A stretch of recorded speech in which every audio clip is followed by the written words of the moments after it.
Pondre, son château, ses dépendances, c'était 15 habitants, surtout des agriculteurs, râleurs, mais près de leurs terres. Un endroit calme, paisible, loin de toute agitation, mais un site aujourd'hui condamné par des constructions.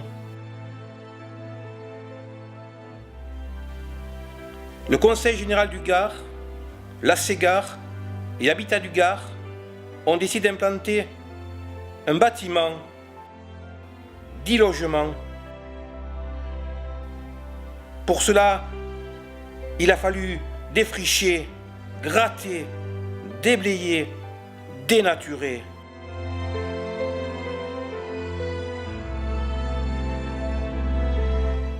Pondre rentre dans sa phase de démolition et perd de son faste.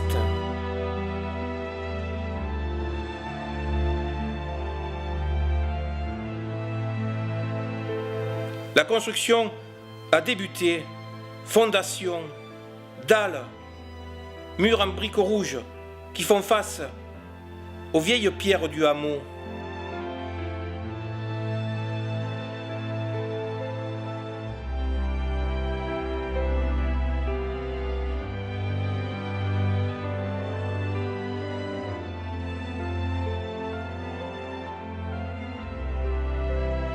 On voit encore apparaître la tour du château la plus proche, mais va vite disparaître derrière ce bâtiment de la Ségare.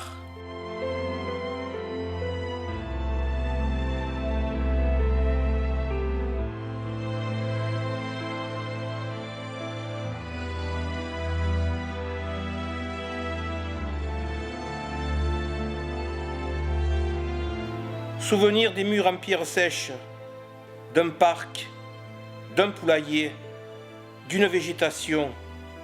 Tout va disparaître petit à petit.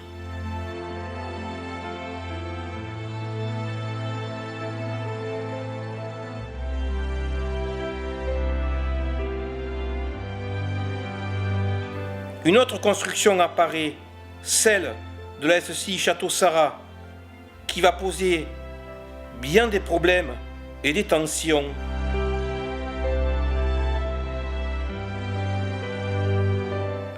Se déroule devant nous le début des travaux. En fait, un bloc de béton est en construction. Et alors, tout va vite changer. Le château de Pondre se trouve face à son destin.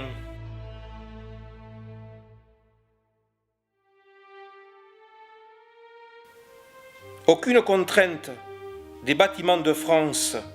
On est à 9 mètres de la tour du château, inscrit au monument historique.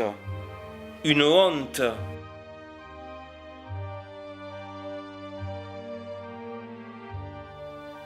Des murs en parpaing s'élèvent vers le ciel, rez-de-chaussée et premier étage. Le changement est en cours. Et encore plus pire, plein de défauts vont apparaître qui ne respectent pas le permis de construire. Le nouveau et l'ancien font face.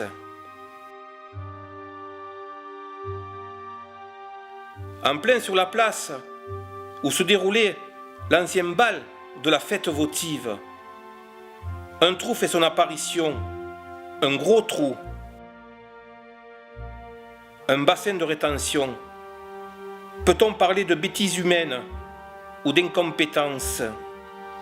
Une honte de plus.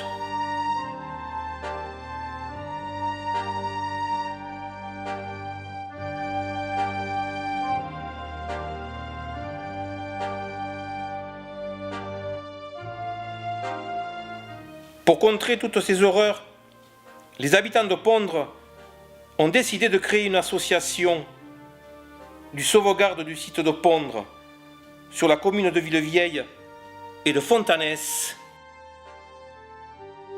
Les premiers articles de presse ainsi que la une et une pleine page apparaissent dans le Midi Libre.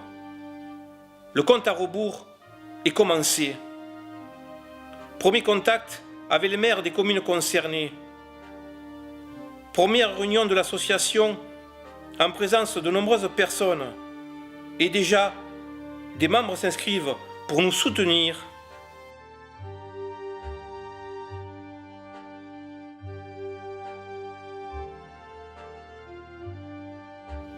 Pour avertir le plus de gens possible, des panneaux sont installés sur la route entre Alès et Montpellier, aux endroits les plus visibles, non au saccage de pondre. Ils font déjà leur premier effet. De nombreuses personnes se rendent sur le site le week-end. Des articles de presse sont affichés et les informent de tous les problèmes.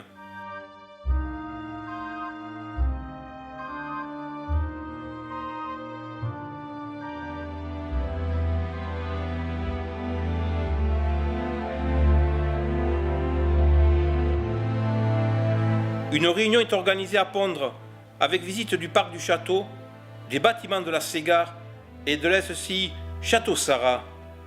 De nombreuses personnes ont répondu à notre appel.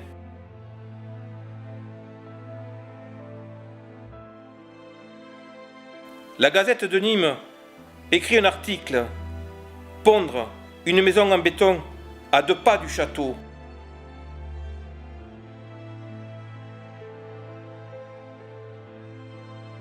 France 3 fait un reportage diffusé le lendemain au journal régional du soir. La polémique du jour, elle a pour cadre le hameau de Pondre dans le Gard. 40 habitants, un château et un permis de construire qui fait désordre. Ce permis autorise la construction d'une maison à 10 petits mètres de la façade du château. Jérôme Curato, Pascal Barbès. Le contraste est saisissant. À moins de 10 mètres de la façade entièrement rénovée du vénérable château de Pondre, s'élèvent désormais des murs en agglos, en lieu et place des pierres sèches détruites pour construire 3 logements privés. Une aberration selon la quarantaine d'habitants du hameau. Réunis en association, ils déplorent que le permis de construire accordé en octobre 2013 n'ait pas été assorti des contraintes habituellement imposées à toute nouvelle construction, dès lors qu'elle s'inscrit dans le périmètre de protection d'un édifice classé monument historique. Aucune contrainte.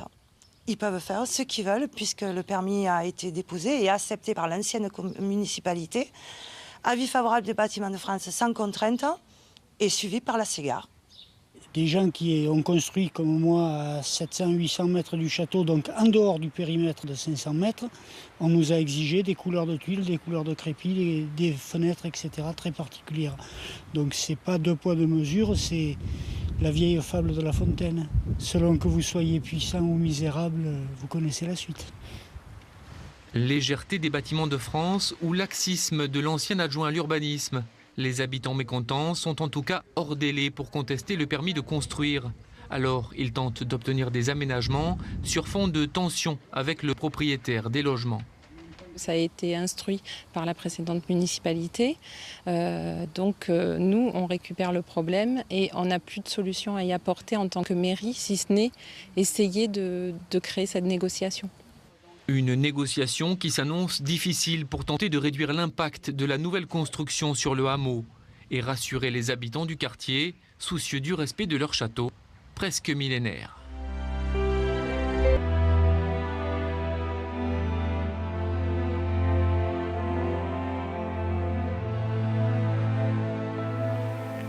Une réunion d'information avec notre avocat a lieu au foyer de Villevieille. Après l'urbanisme, place au judiciaire. À partir de ce moment, la justice prend le relais.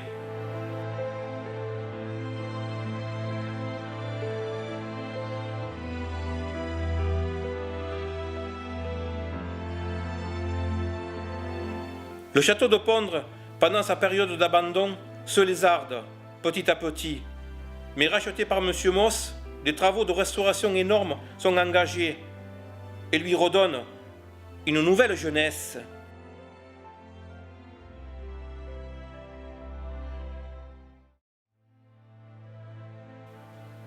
Comparez l'ancien et le nouveau. Le château de Pondre et l'histoire de son passé, et le château Sarrat et son futur. À vous de faire votre choix.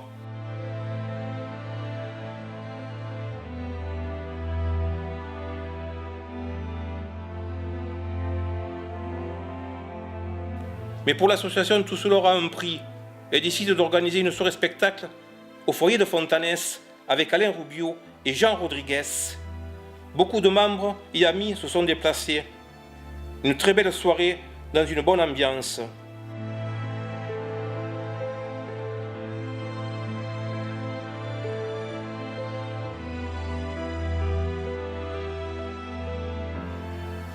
L'association organisera aussi la fête des voisins à Pondre, commune de Fontanès, autour d'un verre de vin et d'un repas. De nombreux voisins ont répondu à notre invitation.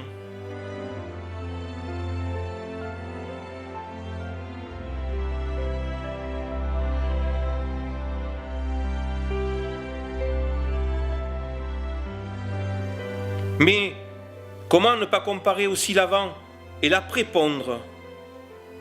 Les images nous dévoilent le contexte.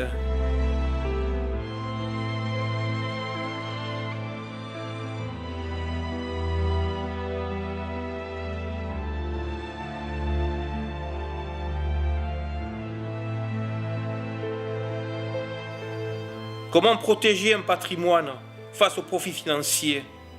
Comment protéger sa vie, son entourage, ses proches, face à toutes ces constructions? Les accepter, mais à quel prix? Le prix de la raison et du respect. Quel témoignage laisser à nos enfants?